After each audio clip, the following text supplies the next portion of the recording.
I wanna be a slave, but wanna be a master. I wanna make your heartbeat run like roller coaster. I wanna be a good boy, I wanna be a good. Hello বকিরা, আসসালামু আলাইকুম। কেমন আছো সবাই?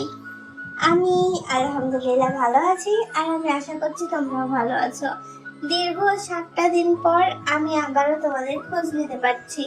এই 7 দিন video দিতে না পারার জন্য আমি দুঃখিত। ইউটিউব মামু আমাকে ফ্রিতে একটা স্ট্রাইক দিয়ে দিয়েছে, আর সেইখানে ট্রফি হিসেবে ইউটিউব মামু আমাকে দিয়েছিল আমি 7 দিন কোনো ভিডিও আপলোড করতে পারবো না। শুধু ভিডিও না, লাইভ করতে পারবো না, এমনকি পোস্টও করতে পারবো না। তো আমি কিচ্ছু করতে পারিনি। 7 দিন পরে আবার ব্যাক করেছি এখন। তো আমি আশা করছি এই 7 দিনে আমার চ্যানেলে যা যা ক্ষতি হয়ে গেছে তোমরা সেটা ঠিক করতে আমার পাশে থাকবে।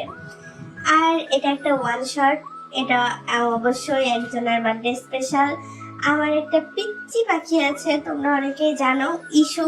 তোমরা ইস্যুকে ছিল, ওর নাম ঈশিতা। তো পিচ্চিটা আস্তে আস্তে বড় হয়ে যাচ্ছে। আজকে ওর বার্থডে স্পেশাল ওয়ান শট এসেছে, যদিও ওর বার্থডেটা আজকে না, ওর বার্থডে গেছে 26 তারিখে। কিন্তু আমি তো ভিডিও আপলোড করতে পারিনি, সেই কারণে দেওয়া হয়নি। আজকে দিচ্ছি ওকে বাসি হ্যাপি বার্থডে, আর কিছু করার নাই। সো হ্যাপি বার্থডে ইস্যু, বাসি হ্যাপি বার্থডে। যাই হোক, সবসময় ভালো থাক, হাসি খুশি থাক, এটাই কামনা আর কি। তো চলো স্টোরিটা শুরু করি। দেখো তোমাদের কেমন লাগে, মজা পাবা, বুঝছো, অনেক মজা পাবা। চলো। মিস্টার গঙ্গিও, আপনি আমার নামে মিথ্যা কেস কেন করেছেন? আমি আপনার কোম্পানির 1 কোটি টাকা মেরে দিয়ে রিজাইন করেছি। মিস্টে কুল, আমি তো বলেইছিলাম আমার কথা মেনে নিলে প্রমোশন, আর না মানলে খুব খারাপ হবে। অন্য কোম্পানিতে জব করার মতো অবস্থাতেও রাখবো না। তুমি আমার কথা শোনোনি, উল্টা রিজাইন দিয়েছো। আমিও দেখব তুমি এই টাকা ঠিক কিভাবে শোধ করো। সেই আমার কাছে আসা লাগবে, আই মিন আমার বেডে।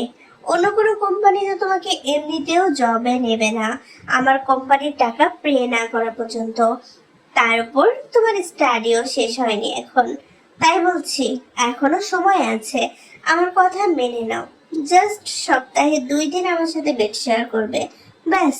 শালা বুইড়া বেটা 1 পা কবরে চলে গেছে, তাও লুচ্চামো যায় না। 1 মাসের নোটিশ দিয়েছিস না তুই?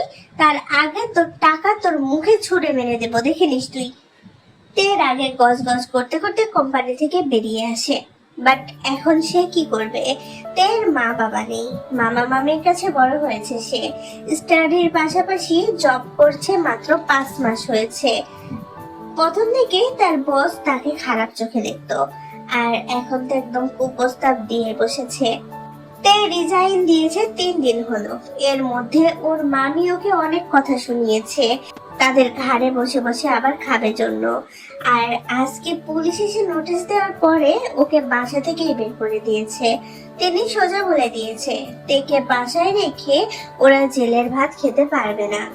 তাই বাসা থেকে বের হয়ে রাগে তে প্রথমে আসে গঙ্গের অফিসে। সারাদিন কেটে গিয়েছে, এখন বিকেল 4টা। তের মাথা কাজ করছে না, কোথায় থাকবে সে, আর এতগুলো টাকার ব্যবস্থা সে কিভাবে করবে? খুব বড় মুখ করে বলে এসেছে 1 মাসের আগেই তার টাকা তার মুখে ছুঁড়ে মারবে, কিন্তু কিভাবে? এত এত চিন্তা মাথা থেকে বের করতে তে একটা বারে যায় আর অনেক ড্রিঙ্ক করে বসে। তে ড্রিঙ্ক করার অভ্যাস নেই, তাই অল্পতেই ড্রাঙ্ক হয়ে যায় সে। আজকেও তার ব্যতিক্রম হলো না। ড্রাঙ্ক হয়ে সে বারের 2 তলায় চলে যায় আর একটা ভিআইপি রুমে ঢুকে পড়ে।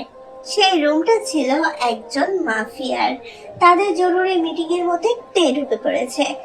মাফিয়া বস বেশ বিরক্ত হয় তের উপরে, বাট তে তো নিজের হুঁশেই নেই। সে সোজা গিয়ে মাফিয়া বসের কোলে চড়ে বসে। হেই, হ্যালো হ্যান্ডসাম, তুমি অনেক হট। তোমাকে দেখতে একদম আমার হাবির মতো। না না, আমার ড্যাডির মতো। এই মেয়ে, কে তুমি? এখানে ঢোকার সাহস পেলে কিভাবে? ও ড্যাডি, আমি তোমার princess. By the way daddy, তোমার লিপস গুলো সুগারের মতো, আমি এগুলো খেতে চাই। বলেই তে অঘটনটা ঘটিয়েই ফেলে। 2 মিনিট পরে। Yummy daddy. না না, সুগার ড্যাডি, কারণ তুমি চিনির মতো মিষ্টি। তুমি যদি সুগার ড্যাডি হও তাহলে আমি তোমার কি? সুগার ড্যাডির সাথে প্রিন্সেস ঠিক যায় না বলো? তাহলে কি হতে পারে? তীর ভাবনার মাঝেই পুরুষালী নেশালো কণ্ঠ ভেসে আসে। সুগার কিউব, তুমি আমার সুগার কিউব বেবি ডল। কথাটা শেষ করে লোকটা তেকে কোলে তুলে নেয়। মিটিং সেখানেই শেষ করে তেকে কোলে করে বেরিয়ে আসে। তার পেছন পেছন ছুটে আসে 6-7টা গার্ড ও তার বেস্ট ফ্রেন্ড। লোকটা তার বেস্ট ফ্রেন্ডের উদ্দেশ্যে বলে, সুগা, এই মেয়ের সকল ডিটেলস আমার 1 ঘন্টার মধ্যে চাই। সুগা ওকে বস বলে কাজে লেগে পড়ে। আর জাংকুক তেকে নিয়ে গাড়িতে বসে। পেছনের গাড়িগুলোতে গার্ডরা বসে। একজনের হাতে তেল লাগেজ। গাড়িতে বসতেই জাংকুক তেকে চেপে ধরে। আর I wanna be a slave, but wanna be a master. I wanna make your heartbeat run like roller coaster. I wanna be a good boy, I wanna be a পাক্কা 15 minute পরে ছাড়ে Jungkook. এদিকে অক্সিজেনের অভাবে তে জ্ঞান হারিয়েছে, যেটা দেখে বাঁকা হাসে জাংকুক। বিড়বিড় করে আওড়ায়, পিচ্ছি একটা, এটাই এই অবস্থা। আর আমাকে সুগার ড্যাডি ডাকে। সামলাতে পারবে তো আমাকে সুগার কিউব? তো পাখিরা, চলো তোমাদেরকে ঠিকভাবে পরিচিত করে দিই। এটা হলো আমাদের মাফিয়া বস জেকে, যে এখন বর্তমানে তের সুগার ড্যাডি। বাট আফসোস, তে নিজেও জানে না, কারণ সে হুঁশে নেই। জাংকুকের আরো একটা পরিচয় আছে। সে কোরিয়ার নাম্বার 1 বিজনেসম্যান জিওন জাংকুক। তার মা বাবা নেই। তার যখন বয়স 14, তখনই শত্রুরা তার মা বাবাকে মেরে ফেলেছে। মূলত তার বাবাও তার মতো একজন মাফিয়া ছিল, প্লাস বিজনেসম্যান। জাংকুক তার বাবার থেকেও নিজেকে বড় মাফিয়া বানিয়েছে এবং তার মা বাবার হত্যার বদলা নিয়েছে সে। জাংকুককে নিজের সন্তানের মতো বড় করেছে তার বাবার বন্ধু ও তার ওয়াইফ নামজুন ও জিন। তাদের নিজেদের আরো 2টা সন্তান আছে, সুগা আর জেহব। সুগা জাংকুকের বেস্ট ফ্রেন্ড, সাথে তার মাফিয়া ওয়ার্ল্ডের ডান হাত। Sugar wife Jimin. কিছুদিন আগে মেয়েটিকে ভালো লেগেছিল সুগার, তারপরে আর কি রাস্তা থেকে তুলে এনে বিয়ে করে ফেলেছে। এরপরে অবশ্য নামজুন জিমিনের বাবা মাকে ডেকে পুরো বিষয়টা বুঝিয়ে বলেছে এবং তারাও এই বিয়েতে কোনো আপত্তি করেনি, কারণ নামজুনও অনেক বড় একজন বিজনেসম্যান আর তার বিজনেস বর্তমানে সুগা হ্যান্ডেল করে। আর জেহব এখনো সিঙ্গেল, সে ভার্সিটিতে পড়ে। বর্তমানে হল রুমে বসে আছে সবাই। জেহব আর জিমিন হাঁ করে ঘুমন্ত থেকে দেখছে। জাংকুক ডোন্ট কেয়ার ভাব নিয়ে ফোন স্কল করছে। নামজিনের মুখে চিন্তার ভাব স্পষ্ট। আর সুগা তার বউ জিমিনকে দেখতে ব্যস্ত। মেয়েটা সবার কথা কত ভাবে, শুধু তার কথা ছাড়া। গত 20 দিন হলো বিয়ে হয়েছে তাদের, বাট এখনো বাসর করতে পারেনি সে। তুলে এনে বিয়ে করলেও সে জিমিনকে সময় দিয়েছিল, কিন্তু এই মেয়েটা তো সময়টাকে পার্মানেন্টলি নিয়ে নিয়েছে। বেচারা সুগার দুঃখটা কেউ বোঝে না। এদিকে জেহব আর জিমিন যার পনায়ন অবাক। তে, জিমিন আর জেহব বেস্ট ফ্রেন্ড। একদিন জেহব দেখলো তার এক ভাই তার বেস্ট ফ্রেন্ডকে তুলে এনে বিয়ে করে ফেলেছে, আর আজকে আরেক ভাই তার আরেক ফ্রেন্ডকে তুলে এনে বলছে বিয়ে করলে এই মেয়েকেই করবে, নয়তো তাকে যেন আর জীবনে কখনো বিয়ে করার কথা বলা না হয়। Like seriously? এদিকে নামজিনের চিন্তার কারণ জিমিন আর জেহব তাদের জানিয়েছে তে ম্যারিড লাইফে বিশ্বাস করে না, আর না কোনোদিন বিয়ে করতে চায়, কারণ তার বাবা তার মাকে চিট করার পরে তার মা সুইসাইড করে নিয়েছিল। আর এই জন্যই বিয়ে বা জীবন সঙ্গী এগুলোর প্রতি তের একটা ট্রমা কাজ করে। তাহলে এই মেয়েকে বিয়ের জন্য কি করে রাজি করবে তারা? ছেলেকে বিয়ে দিতে হলে এই মেয়েকে বিয়ের জন্য রাজি করাতেই হবে। এটা নিয়ে তারা প্রচুর চিন্তিত। অবশেষে নামজিনের চিন্তা দূর করতে সুগাতের বর্তমান পরিস্থিতির কথা তাদেরকে জানাই। তারা একটু স্বস্তি পায়। জিন আর নামজনে একটু স্বস্তির নিঃশ্বাস ফেলে। এই টাকার জন্য হলেও থেকে বুঝিয়ে শুনিয়ে বিয়েতে রাজি করা ফেলবে তারা। কিন্তু এই কথা শোনার পরে বেস্ট ফ্রেন্ডের কষ্টের কথা চিন্তা করে জিমিন কান্না করতে বসে গেছে। বেচারা সুগা বাবা মায়ের চিন্তা দূর করতে গিয়ে এখন বউয়ের কান্নার কারণ সে। কি তোমাদের কোনোভাবে মনে হচ্ছে না তো এটা একটা মাফিয়া হাউস? জাংকুকেরও মনে হয় না। বাইরে সে আর সুগা যত বড়ই মাফিয়া হোক না কেন, ঘরে তাদের কোনো কদর নেই, তাদেরকে কেউ মাফিয়া হিসেবে মানেই না। আর তারাও বাড়িতে সবার সাথে নর্মাল ফ্যামিলি মেম্বারদের মতোই থাকে। বলতে গেলে নর্মাল না, এটা একটা অ্যাবনর্মাল অ্যান্ড মাফিয়ানা ফানি ফ্যামিলি। তের জ্ঞান ফেরার পরে জিমিন আর জেহবকে সে প্রথম দেখতে পায়। তার মাথায় নেই সে কোথায় আছে, আর এরা দুজন তার সামনে কিভাবে এলো। নিজের বেস্ট ফ্রেন্ডদের চোখের সামনে দেখে সে অতিরিক্ত খুশি হয়ে যায় এবং এক লাফে সোফায় উঠে বসে। কি রে, তোরা দুজন এতদিন কই ছিলি? তোরা জানিস মামি আমায় বাসা থেকে বের করে দিয়েছে ওই টাকলা বেটার জন্য। ওই বুইড়া বেটা আমার নামে কেস করেছে। এখন আমি 1 কোটি টাকা কিভাবে পে করবো রে ভাই? হ্যাঁ রে তে, সবই শুনলাম। আচ্ছা শোন, তোর জন্য একটা আইডিয়া আছে। তুই একটা কাজ কর, বড়লোক একটা ছেলে দেখে বিয়ে করে নে, তাহলে ওই বুইড়ার টাকা 1 চুটকিতেই পেয়ে যাবি। আইডিয়াটা কেমন বল? খুবই বাজে। এমনি আমার লাইফ অর্ধেক হেল হয়ে আছে, বিয়েটা করে পুরো লাইফটা আমি হেল করতে চাই না। হ্যাঁ, তুমি ক্রাশ খেতে পারো আর বিয়ে করতে তোমার প্রবলেম। তোর ওই ক্রাশ আছে না জিয়ন জাংকুক, ওকে ফাঁসিয়ে বিয়ে করে ফেল। আমরা আছি তোর সাথে জিয়ন জাংকুককে ছাদনা তলা পর্যন্ত নিয়ে যাওয়ার জন্য। আরে না, ওই বেটা যেই পরিমাণের হট, দেখলেই বোঝা যায় ওর অনেকগুলো গার্লফ্রেন্ড আছে। ওকে বিয়ে করলে বাসরটা সেরে পরের দিনই আমায় চিট করবে। তাই ওই লুচ্চাবাটা বাদ, মানে বিয়ে ক্যান্সেল। তের তো মাথায় ছিল না সে কই আছে, আর এই 2 বান্দাকে সে কোথায় পেল? সে তো নিজের দুঃখের কথা বন্ধুদের সাথে ডিসকাশন করতে ব্যস্ত, আশেপাশে কোনো দিক সে তাকিয়েও দেখেনি। এদিকে জাংকুক নিজের নামে এসব কথা শুনে রাগী লোকে তের দিকে তাকিয়ে আছে, যা দেখে জেহবের অবস্থা খারাপ। শুকনো একটা ঢোক গিলে জেহব। তে, জাংকুকের কথা বাদ দে, তুই বরং একটা সুগার ড্যাডি ধরে নে। তোর বিয়েও করা লাগবে না, আর অনেক টাকাও পাবি, আর তুই ওই টাকলা বুইড়া বেটার টাকা শোধ করে দিতে পারবি। এই আইডিয়াটা ভালো না বল? বাহ, আইডিয়াটা খারাপ না জেহব, বাট আমি আমার ক্রাশ মানে জিয়ন জাংকুককে চিট করতে পারবো না। আমার প্ল্যান ছিল ওই জাংকুক যখন বুইড়া হবে তখন তাকে সুগার ড্যাডি বানাবো। বান্দা তো এখনো হ্যান্ডসাম, বয়সও বেশি না। সে কি সুগার ড্যাডি হতে পারবে? মানে সে কি সুগার ড্যাডি হতে রাজি হবে? আর আমিও তো অন্য কাউকে সুগার ড্যাডি বানাতে পারবো না। তার মানে এই প্ল্যানটাও ক্যান্সেল। আমি যে কি করবো রে জেহব? আচ্ছা বাদ দে এসব। জানিস কি হয়েছে? আমি ড্রিঙ্ক করার পরে আমার স্বপ্নে জাংকুক এসেছিল। টপিক চেঞ্জ হতে দেখে জাংকুক আর সুগার চোখ বড় বড় হয়ে গেছে। এখানে মা বাবা আছে, এই মেয়ে যে গতিতে আগাচ্ছে আশেপাশে না তাকিয়ে, কখন না আবার কিচের ব্যাপারটাতে চলে যায়। কিন্তু এদিকে জেহব জাংকুক আর সুগার মুখের রিয়াকশন দেখে কিছু একটা আইডিয়া করতে পেরেছে, আর তার ভাইদের জ্বালাতন করার একটু সুযোগও সে হাতছাড়া করে না।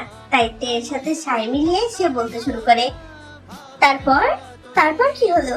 তুই যে জাংকুককে নিয়ে যা যা ইমেজিন করিস সবকিছু সেরে ফেলেছিস, তাই না? তে, আমরা এইসব পরে শুনবো, আগে তোর প্রবলেম সলভ করি, তুই পরে বলিস এগুলা, কেমন? একদমই না। জাংকুকের কথা বলতে গেলে তুই শুধু আমাকে থামিয়ে দিস। কাহিনী কি? কোনোভাবে আমার ক্রাশ আবার তোর ক্রাশ নয় তো শাকচুন্নি? কথাটা শোনা মাত্রই জিমিন তার সামনাসামনি মানে তের পেছনে বসা সুগা আর জাংকুকের দিকে তাকায়। সুগা তীক্ষ্ণ দৃষ্টিতে জিমিনের দিকে তাকিয়ে আছে, আর জাংকুক বিরক্ত নিয়ে তের দিকে তাকিয়ে আছে। না না, বিশ্বাস করুন, জাংকুক আমার ক্রাশ না, আমি তো জাস্ট জিমিনা রে। তুই আমাকে আপনি করে বললি? আহা, এত সম্মান, এত সম্মান আমি কই রাখবো রে হবি? তে, এক কাজ কর, আমার কাছে দিয়ে দে, আমি সিন্ধুকে রেখে দিব, তুই পরে নিয়ে নিস। এখন বল তারপরে কি হলো? ও ইয়েস, তো আমি সোজা গিয়ে জাংকুকের কোলে বসে পড়েছি, আর তারপরে ওর soft and sweet, stop nonsense. Shut your mouth right now. জাঙ্কুকের ধমকে তে আর জেহব সোজা সোফা ছেড়ে দাঁড়িয়ে পড়েছে। জিয়ন জাঙ্কুক, আপনি এখানে কি করছেন? এবার তে চারিদিকে চোখ বোলাই, দেখে এটা একটা ম্যানশন। না মানে আমি এখানে কি করছি? বাই দ্য ওয়ে, জিমিন জেহব, তোরা দুজন এখানে কি করছিস? হেই স্টুপিড, তোমার মুখটা বন্ধ করো আর আমার কথা শোনো। তোমার প্রবলেম সলভ করতে আমি তোমায় বিয়ে করতে রাজি, আবার তুমি চাইলে আমি তোমার সুগার ড্যাডি হতেও রাজি। আমার কোনো প্রবলেম নেই। এখন বলো তুমি কোনটা করবে? কোনোটাই না, আমি ম্যারিডে বিশ্বাস করি না। আর সুগার ড্যাডি হওয়ার জন্য যে বয়সের প্রয়োজন আপনার সেই বয়স হয়নি, তাই আপনি রিজেক্ট। রিজেক্ট শব্দটা শুনে জাঙ্কুক রেগে যায়, পকেট থেকে রিভলভার বের করে তের মাথায় ঠেকায়। কি বললে তুমি? রিজেক্ট শব্দটা আমার একদম পছন্দ না, আমি না শুনতে পছন্দ করি না তে। এতক্ষণ তোমার অপশন তোমায় দিয়েছিলাম, এখন আমি যা বলবো তাই হবে। এখানে বিয়ে করতে হবে আমায়, তাও আবার এক্ষুনি, বুঝেছ? কবুল কবুল কবুল, বিয়ে হয়ে গেছে। এখন এই রি রি রি রি রি রিভলভার, ওইটাই রিভলভার, সরান প্লিজ। যতক্ষণ না বিয়ে হচ্ছে এই রিভলভার সরবে না। মাফিয়া বস জাঙ্কুককে রিজেক্ট করার সাহস পাও কই থেকে? সুগা, 1 ঘন্টার মধ্যে বিয়ের ব্যবস্থা কর। কি বললেন আপনি? মা মা মা মা মাফিয়া? ওইটাই মাফিয়া আপনি? হ্যাঁ মা, আমার ছেলেটা মাফিয়া, তবে মানুষ অনেক ভালো, কেয়ারিং অনেক, তোমাকে আগলে রাখবে, ভালোবাসে ভরিয়ে রাখবে তোমাকে। দেখো, হ্যাঁ তে, বিয়ে মানে চিট করা না। আমার সন্তানদের আমরা সম্পর্কের মূল্য দিতে শিখিয়েছি তে মা। এবার জিমিন এসে তের পাশে বসে। হ্যাঁ রে তে, এরা সবাই অনেক ভালো। ওই যে সুগাকে দেখলি না, ও 20 দিন আগে আমায় তুলে এনে বিয়ে করেছে, বাট এখনো আমার সাথে কোনো জোর জবরদস্তি করেনি, আমাকে সময় দিয়েছে সে। আর মা বাবা, জাঙ্কুক ভাইয়া, এরাও অনেক ভালো মানুষ। হ্যাঁ রেতে, আমার মা বাবা আর ভাইয়ারা ওয়ার্ল্ডের বেস্ট, বুঝলি?